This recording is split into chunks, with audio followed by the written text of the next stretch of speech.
Hi, boys and girls.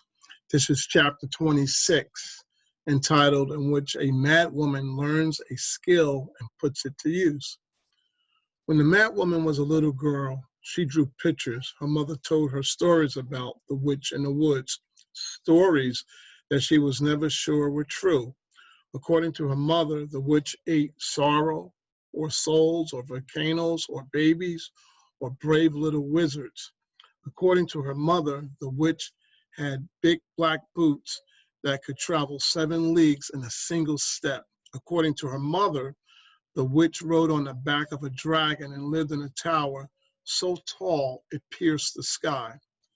But the mad woman's mother was dead now, and the witch was not.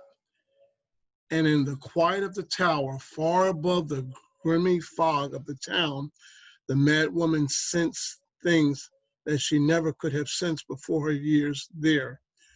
And when she sensed things, she drew them over and over and over again. Every day the sisters came into all her cells unannounced and clucked their tongues at the masses of paper in the room, folded into birds, folded into towers, folded into the likeness of Sister Ignatia, and then stomped upon with the mad woman's bare feet, covered over with scribbles and pictures and maps. Every day the sisters hauled paper by the armloads out of the cell to be shredded and soaked and repulped into new sheets into the binderies in the basement. But where had it come from in the first place? The sisters asked themselves. It's so easy, the mad woman wanted to tell them. Just go mad. Madness and magic are linked after all. Or I think they are. Every day the word shuffles and bends. Every day I find something shiny in the rubble. Shiny paper, shiny truth, shiny magic. Shiny, shiny, shiny. She said she knew sadly, quite mad. She might never be healed.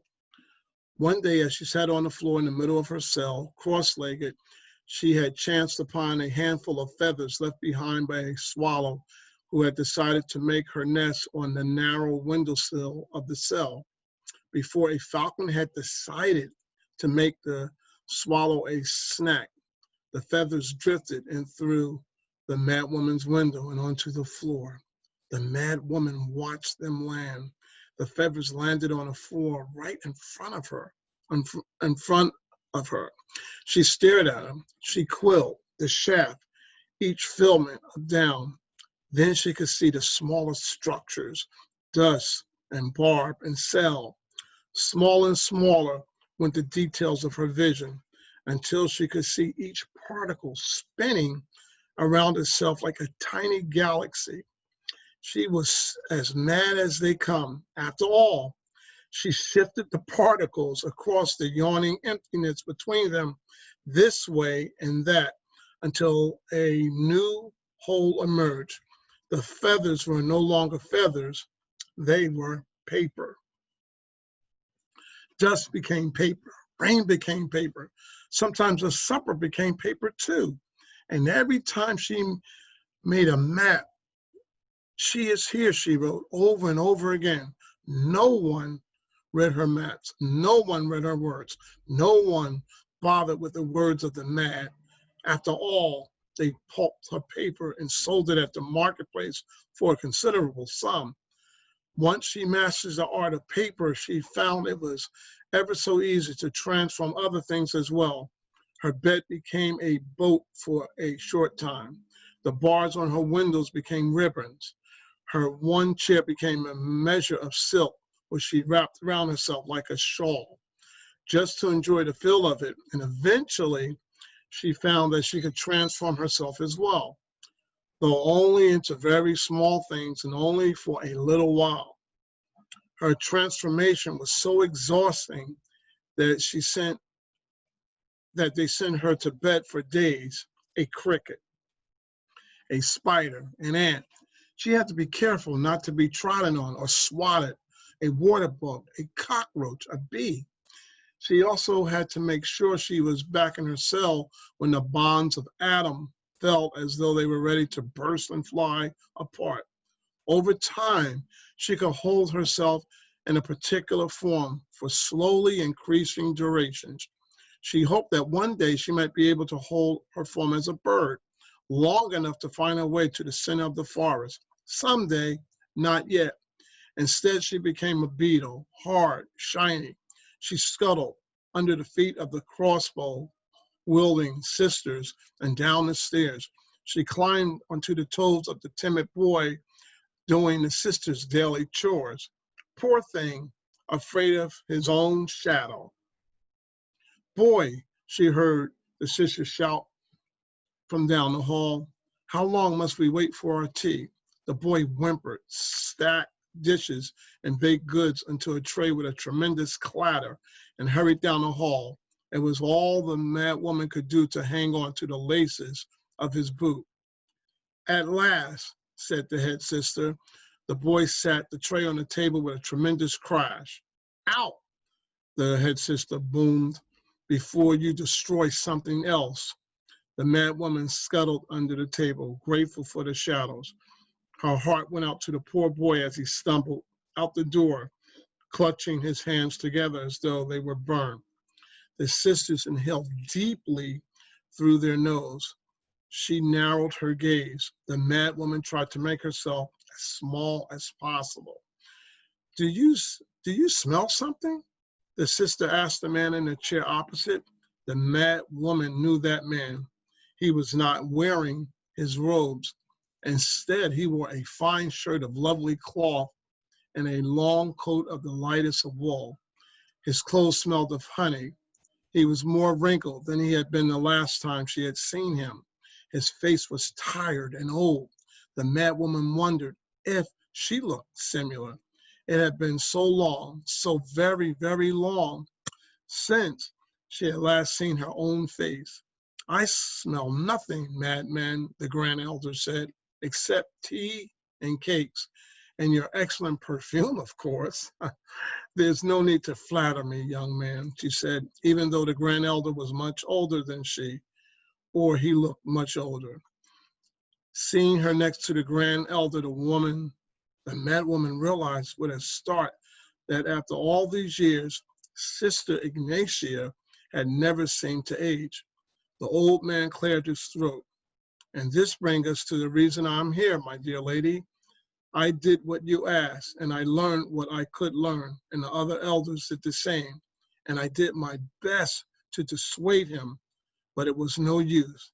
Anton still intends to hunt the witch. Did he follow your advice?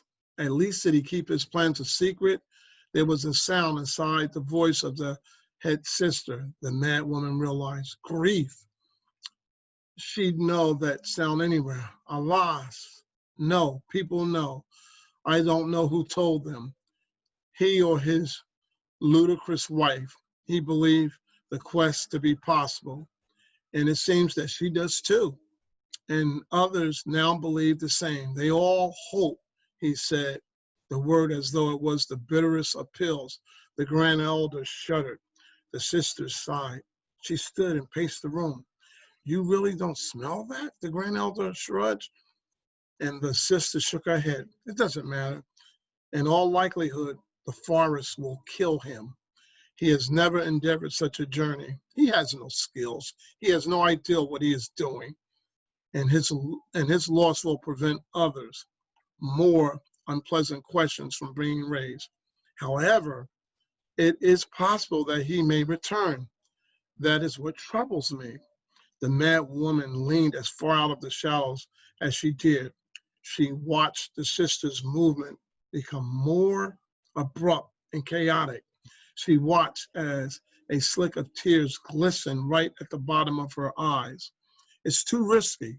She stood in a breath to steady herself, and it doesn't close the door or the question. If he should return finding nothing, it does not mean that there isn't something to be found. And if that person finds nothing, then perhaps someone else will try as well. And soon those reports of nothing become something, and soon the protectorate starts getting ideals. Sister Ignacia was pale, the mad woman noticed, pale and gaunt, as though she was slowly starving to death. The grand elder was silent for a moment. He cleared his throat. I assume, dear lady, his voice trailed off. He was silent again. Then I assumed that one of your sisters could. Well, if they could, he swallowed. His voice was weak. This isn't easy for either of us. I can see that you have some feeling for the boy. Indeed, your sorrow. Her voice broke, and his sister's tongue quickly darted out and disappeared back into her mouth. She closed her eyes as her cheeks flushed, as though she had just tasted the most delicious flavor in the world. Your sorrow is very real, but it can't be helped. The boy cannot return. It must be evident to all it was the witch who killed him. The grand elder leaned heavily upon the embroidered sofa in his sister's study. His face was pale and gaunt. He lifted his eyes to the ceiling. Even from her tiny vantage point, the mad woman could see his eyes were wet. Which one? He asked hoarsely. Which one will do it? Does it matter? The sister asked. It does to me. Sister Ignatius stood and wept over and swept over to the window, looking out. She waited for a long moment. Finally, she said, all the sisters, you understand, are well-trained and thorough. It is not unusual for any of them to be overly upended by the protestation of feelings. Still, they all cared for Anton more than the other tower boys. If it was anyone else, I'd send any sister and be done with it. In this case, she sighed, turned, and faced the grand elder. I shall do it. Gerlin flicked his eyes to dislodge the tears and pinned his gaze on his sister. Are you sure? I am sure. I am, and you may rest assured, I will be quick. His death will be painless. He will not know of my coming, and he will not know what hit him. All right, boys and girls, that's chapter 26 in the books.